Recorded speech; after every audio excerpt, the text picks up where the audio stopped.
வணக்கம், நமஸ்கார், welcome back to my channel. என் பேர் உமா. இந்த வீடியோவில் இன்றைக்கி நம்ம பார்க்க போகிறது வீட்டில் பேசப்படும் சின்ன சின்ன வாக்கியங்கள். घर पर बोले जाने वाले छोटे छोटे वाक्य. घरना வீடு, घर पर வீட்டில், बोलना பேசுறது, बोले जाने वाले பேசப்படும், छोटे छोटे वाक्यना சின்ன சின்ன வாக்கியங்கள்.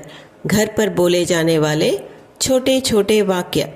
நம்ம இப்போ தமிழ்லேருந்து ஹிந்திக்கு டிரான்ஸ்லேட் பண்ணும்போது முதல்ல தமிழில் யோசிச்சுட்டு அதுக்கப்புறம் ஹிந்திக்கு டிரான்ஸ்லேட் பண்ணணும் அப்படின்னு நினச்சோம்னா நிறைய சமயம் என்ன ஆகுது அப்படின்னு பார்த்தீங்கன்னா அந்த சென்டென்ஸோட எக்ஸ்ப்ரெஷன் மாறுற சான்ஸ் இருக்குது. அதே சமயம் மீனிங் கூட மாறலாம். அதனால் ஹிந்தியில் நம்ம நிறைய வேர்ட்ஸ் தெரிஞ்சு வச்சுக்கிறது ரொம்ப அவசியம்.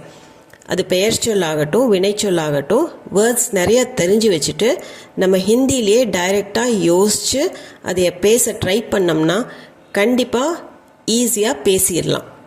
இப்போ நம்ம வீடியோக்குள்ளே போகலாம். நம்ம ஃபர்ஸ்ட் சென்டென்ஸ் பார்க்க போகிறது, யார் வந்திருக்கிறார்கள் என்று பார். தேக்கோ கौन आया है. தேக்கோ அப்படின்னா பார், கौन அப்படின்னா யார், ஆயா है வந்திருக்கிறார்கள். देखो कौन आया है. இந்த இடத்துல பார் அப்படிங்கிற வேர்டு கடைசியில் வருது. தமிழில் பேசும்போது, ஹிந்தியில் பேசும்போது நம்ம தேக்கோன்னு முதல்லையே சொல்லிடுறோம். தேக்கோ கौन आया है, யார் வந்திருக்கிறார்கள் என்று பார். தேக்கோ कौन आया है, देखो कौन आया है. அடுத்தது, சீக்கிரம் கதவை திற. ஜல்தி தர்வாசா खोलो. ஜல்தினா சீக்கிரம், दरवाज़ाना कदव, खोलो அப்படின்னா திற. ஜல்தி தர்வாசா खोलो, சீக்கிரம் கதவை திற, ஜல்தி தர்வாசா खोलो. இந்த கடிதத்தை தபால்காரர் கொடுத்தார். டாக்கியே ने ये खत दिया है. டாக்கியா அப்படின்னா தபால்காரர், போஸ்ட்மேன். ஏனா இந்த, खत அப்படின்னா கடிதம், அதுக்கு இன்னொரு வேர்டு चिट्ठी. खत दिया है, खत ना कடிதம், दिया है ना கொடுத்தார். डाकिये ने ये खत दिया है. இந்த கடிதத்தை தபால்காரர் கொடுத்தார். डाकिये ने ये खत दिया है. இந்த இடத்துல खत அப்படிங்கிறது ஆண்பால், அதனால் दिया हैன்னு வரும். நீங்கள் சிட்டின்னு யூஸ் பண்ணிங்கன்னா डाकिये ने ये चिट्ठी दी है அப்படின்னு சொல்லணும். அடுத்தது, கடிதம் எங்கிருந்து வந்திருக்கிறது. खत कहाँ से आया है அல்லது चिट्ठी कहाँ से आई है. खतना கடிதம், कहाँ से, कहाँனா எங்க, कहाँ से எங்கிருந்து, आया है வந்திருக்கிறது. இது आया है வர்றது ஆண்பாலாக இருக்கிறதுனால खत ஆண்பாலாக கருதப்படுது, அதனால் आया हैன்னு வருது. அதே चिट्ठीனா चिट्ठी कहाँ से आई हैன்னு சொல்லணும். கடிதத்தை திறந்து படி. खत खोल कर पढ़ो. खत கடிதம், கோல்னானா திறக்கிறது, பட்னானா படிக்கிறது. இப்போ ரெண்டு வினைச்சொல் நம்ம போன வீடியோவில் பார்த்தோம். ரெண்டு வினைச்சொல் வரும்போது ஃபர்ஸ்ட் வினைச்சொலுக்கு அப்புறம் நம்ம கர் எப்படி யூஸ் பண்ணி சொல்கிறோம் அப்படிங்கிறது. அதனால खत खोल कर पढ़ो அல்லது चिट्ठी खोल कर पढ़ो அப்படின்னு சொல்லலாம். நிறைய வேலை இருக்கு. बहुत काम है. बहुत அப்படின்னா நிறைய, காம்னா வேலை, ஹேனா இருக்கு. நிறைய வேலை இருக்குது அப்படிங்கிறதுக்கு बहुत काम है, बहुत काम है அல்லது बहुत काम पड़ा है அப்படின்னு சொல்லலாம். बहुत काम है. அடுத்தது, நீ டீ குடிக்கிறியா. तुम चाय पियोगे. तुमனா நீ, चाय டீ, पियोगे அப்படின்னா குடிக்கிறியா அப்படிங்கிற அர்த்தம். तुम चाय पियोगे. இதே நீ காஃபி குடிக்கிறியா அப்படின்னா தும் காஃபி பியோகே. இல்லை பால் குடிக்கிறியா அப்படின்னு கேட்கணுன்னா தும் தூத் பியோகே. ஜூஸ் குடிக்கிறியா அப்படின்னா தும் ஜூஸ் பியோகே அப்படின்னு கேட்கலாம். அடுத்தது, காலை உணவாக இட்லி சாம்பார் செய்துள்ளேன். நாஷ்தே மே இட்லி சாம்பார் பனாயா ஹை. நாஷ்தா அப்படின்னா காலை உணவு, அதாவது பிரேக்ஃபாஸ்ட். நாஷ்தே மே பிரேக்ஃபாஸ்டில், இட்லி சாம்பார் பனாயா ஹை. எப்போவுமே குக்கிங் கூட பனாயா ஹை, சமைச்சிருக்கேன் அப்படின்னு சொல்கிறதுக்கு பனாயா ஹை அப்படின்னு தான் வரும். நாஷ்தே இட்லி சாம்பார் பனாயா ஹை. காலை உணவாக இட்லி சாம்பார் செய்துள்ளேன்.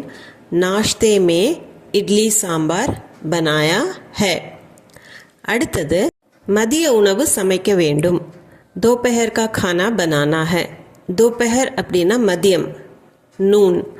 दोपहर का खाना மதிய உணவு. बनाना है சமைக்க வேண்டும். खाना கூட எப்பவுமே बनाना है, சமைக்கிறதுக்கு खाना बनाना है அப்படின்னு தான் சொல்கிறது. दोपहर का खाना बनाना है, மதிய உணவு சமைக்க வேண்டும். दोपहर का खाना बनाना है.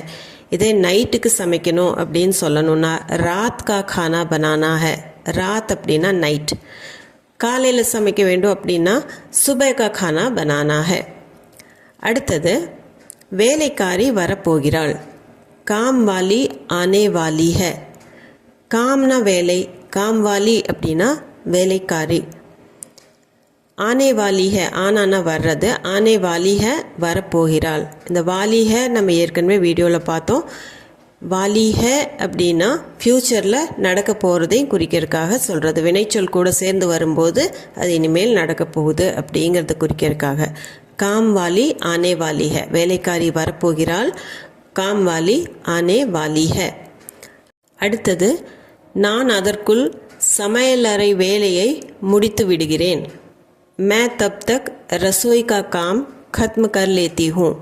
मैं ना நான், तब ना அந்த சமயம், तब तक அதற்குள், ரசோய்னா சமையலறை, ரசோய் கா காம் சமையலறை வேலை, खत्मனா முடிக்கிறது, खत्म कर लेती हूँ முடித்து விடுகிறேன். मैं तब तक रसोई का काम खत्म कर लेती हूँ. ஆனா இருந்ததுன்னா खत्म कर लेता हूँ அப்படின்னு வரும். இந்த இடத்துல பெண் சொல்லணும் அப்படின்னா मैं तब तक रसोई का काम खत्म कर लेती हूँ. நான் அதற்குள் சமையலறை வேலையை முடித்து விடுகிறேன். मैं तब तक रसोई का काम खत्म कर लेती हूँ. मैं तब तक रसोई का काम खत्म कर लेती हूँ. அடுத்தது இன்றைய செய்தித்தாள் எங்கே? आज का अखबार कहाँ है?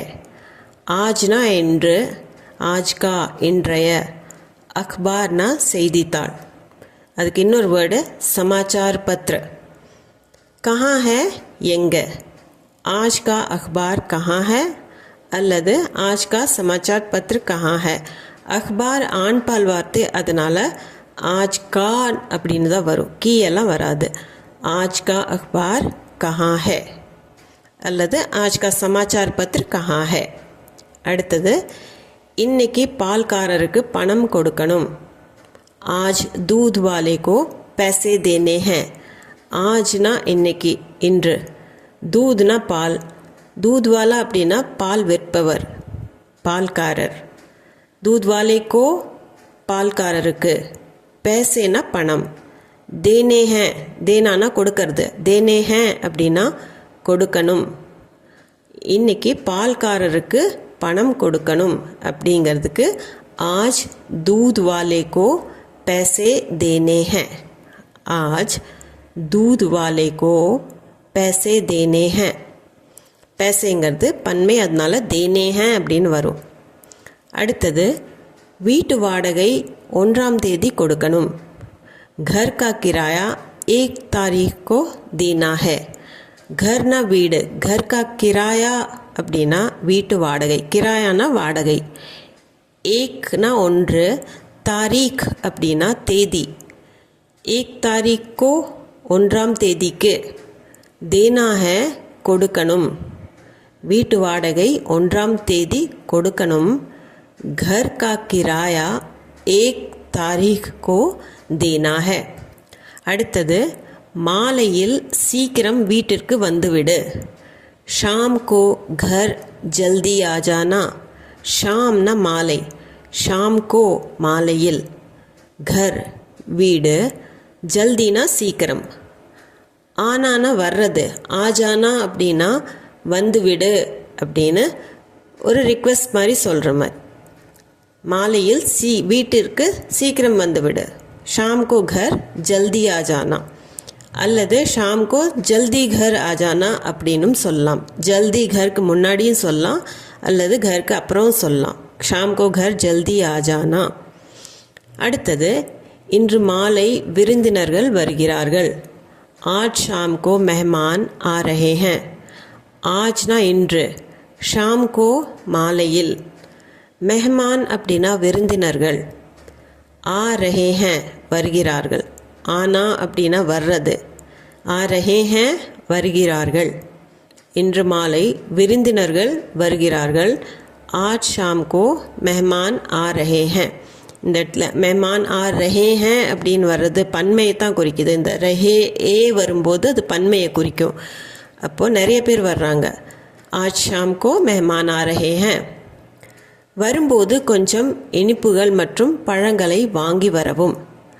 ஆத்தே சமய் குச் மிட்டாய் और फल लेते आना. ஆனா அப்படின்னா வர்றதுன்னு பார்த்தோம்.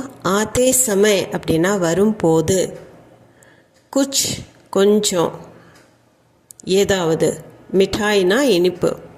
மீட்டானா இனிப்பு, மிட்டாய் அப்படின்னா இனிப்பு வகை. ஆர்னா மற்றும், பல் அப்படிங்கிறது பழங்கள். லேத்தே ஆனா அப்படின்னா வாங்கிட்டு வாங்க. இந்த இடத்துல லேனா அப்படிங்கிறது வாங்கிறது தான், ஆனால் பணம் கொடுத்து வாங்கிறதுக்கும் லேத்தே ஆனா. ஆத்தே சமய் குச் மிட்டாய் और फल लेते आना. आते समय कुछ मिठाई और फल लेते आना. இந்த மாதிரி நீங்களும் சின்ன சின்ன சென்டென்சஸை ஹிந்தியில் சொல்லி பாருங்கள். தமிழில் யோசிக்காமல் ஹிந்திலேயே யோசிச்சு.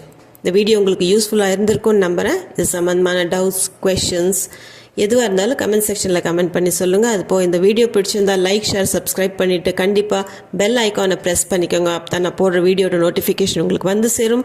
மீண்டும் ஒரு வீடியோவில் சந்திப்போம். தேங்க்ஸ் ஃபார் வாட்சிங்.